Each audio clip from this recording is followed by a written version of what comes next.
الحمد لله الذي أنزل على عبده الكتاب ولم يجعل له عوجا قيما لينذر بأسا شديدا من لدنه ويبشر المؤمنين الذين يعملون الصالحات أن لهم أجرا حسنا ماكثين فيه أبدا وينذر الذين قالوا اتخذ الله ولدا ما لهم به من علم ولا لآبائهم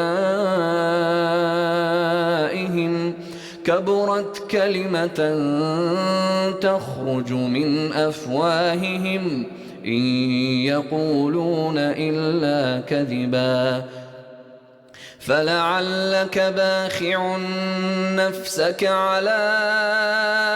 آثارهم إن لم يؤمنوا بهذا الحديث أسفا إنا جعلنا ما على الأرض زينة لها لنبلوهم أيهم أحسن عملا وإنا لجاعلون ما عليها صعيدا جرزا أم حسبت أن أصحاب الكهف والرقيم كانوا من آياتنا عجبا إذ أوى الفتية إلى الكهف فقالوا ربنا آتنا من لدنك رحمة وهيئ لنا من أمرنا رشدا فضربنا على آذانهم في الكهف سنين عددا ثم بعثناهم لنعلم أي الحزبين أحصى لما لبثوا أمدا نحن نقص عليك نبأهم بالحق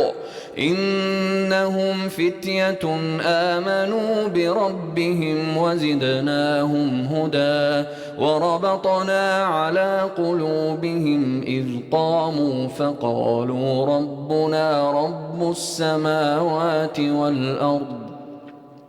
لن ندعو من دونه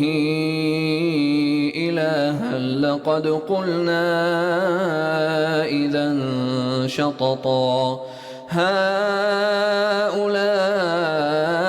قوم اتخذوا من دونه آلهة لولا يأتون عليهم بسلطان